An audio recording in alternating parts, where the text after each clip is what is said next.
તો હજુ 5 દિવસ સુધી માવઠું પીછો નહીં છોડે। માવઠા અંગે 3 હવામાન નિષ્ણાંતોની મોટી આગાહી સામે આવી છે।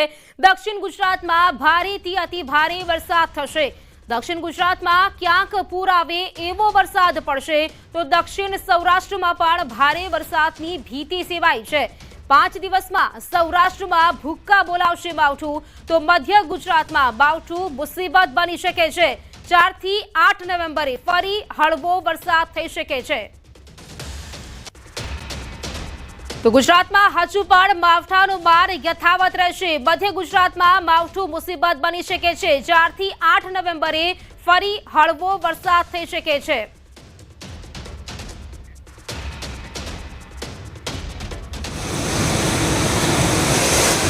उसके आगे 27, 28, 29 को हेवी रेनफॉल आइसोलेटेड प्लेसेस में दिया गया है और 31 अक्टूबर को फिर इंटेंसिटी थोड़ा बढ़ेगी। Heavy to very heavy isolated places में ऑरेंज वार्निंग के साथ दिया गया है और हेवी रेनफॉल वार्निंग 28 से लेकर 30 तक येलो वार्निंग के साथ दिया गया है। तारीख 30મી સુધી તો આ હવામાન રહેવાની શક્યતા છે અનુમાન। ત્યારબાદ ધીરે ધીરે 2 નવેમ્બર સુધીમાં પણ આ હવામાન રહેશે, પરંતુ લગભગ હળવા જે વાતાવરણ હોય, ધૂંધળું હવામાન, હળવું વરસાદ, આવું હવામાન તો નવેમ્બરની શરૂઆત સુધીમાં રહેવાની શક્યતા રહેશે। પણ અત્યારે હાલ જોવા જઈએ તો લગભગ દક્ષિણ ગુજરાતના ભાગોમાં ભારેથી અતિભારે વરસાદ થવાની શક્યતા રહેશે।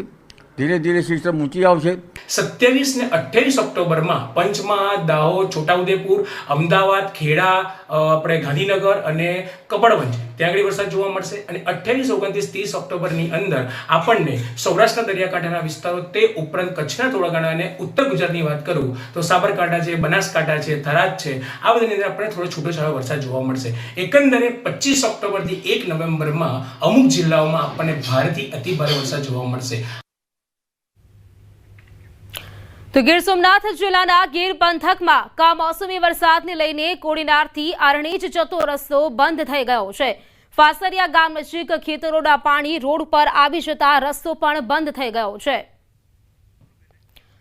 તો આ દ્રશ્યો છે અરણેજ ગામના કોડીનારથી અરણેજ જતો રસ્તો છે તે બંધ થઈ ગયો છે। કમોસમી વરસાદના કારણે રોડ પર પાણી આવી ગયા છે અને તેના કારણે રસ્તો પણ બંધ થઈ ગયો છે અને લોકોને અવરજવર કરવામાં ભારે હાલાકી પડી રહી છે। બિલકુલ ગીર ફોરેસ્ટ ઇલાકો કે જ્યાંથી કરી અને લોકોને આવવા જવા માટે તો છે જ, એમ એ તો પ્રોબ્લેમ છે જ, એ તો રહેવાનો। અને એના સામે મને બહુ પ્રશ્ન, પણ આજે જે ખેડૂતોની સ્થિતિ છે એ ખરેખર બેહદ એવી લાગે કે બિચારા રાતા પાણીએ રોવાના જે વારા આવ્યા ને એ આજે ખેડૂતોને છે। રાજ્યના પડોશમાં આવેલા સંઘ પ્રદેશ દમણ અને દાદરાનગર હવેલીમાં પણ સતત ચોથા દિવસે કમોસમી વરસાદ ખાબક્યો। સવારથી જ પ્રદેશમાં વાદળછાયું વાતાવરણ છવાયું હતું। સાંજના સમયે સેલવાસ અને આસપાસના વિસ્તારમાં ધોધમાર વરસાદ વરસ્યો હતો। છેલ્લા 4 દિવસથી આ પ્રદેશમાં વરસાદી માહોલ છવાયો છે। સાંબરવર્ણી વિસ્તારમાં ભારે વરસાદના કારણે રસ્તા પર પાણી ભરાઈ ગયા હતા। આથી વાહન ચાલકો અને રાહદારીઓએ પરેશાનીનો સામનો કરવો પડ્યો। તો દેવભૂમિ દ્વારકાના ખંભાળિયા તાલુકામાં કમોસમી વરસાદ વરસ્યો। ધોધમાર વરસાદથી માર્ગો પર નદી જેવા દ્રશ્યો સર્જાયા હતા। નગર ગેટ, જોધપુર ગેટ, સોની બજાર અને રામનાથ સોસાયટી સહિતના માર્ગો પર પાણી ફરી વળ્યા। કમોસમી વરસાદથી ખેડૂતોની ચિંતામાં વધારો થયો છે। મગફળી, કપાસ સહિતનો તૈયાર પાકને મોટું નુકસાન પહોંચ્યું છે।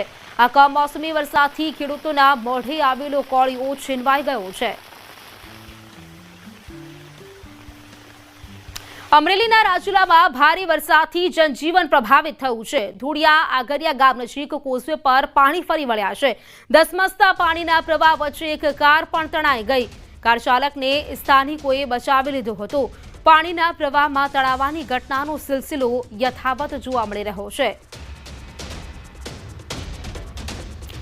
તો ભારે વરસાદના કારણે પાણી છે તે કોઝવે પર ફરી વળ્યું હતું અને જેના કારણે ત્યાંથી પસાર થતી જે કાર છે તે ધસમસતા પ્રવાહમાં તણાઈ ગઈ હોય તે પ્રકારના દ્રશ્યો સામે આવ્યા છે.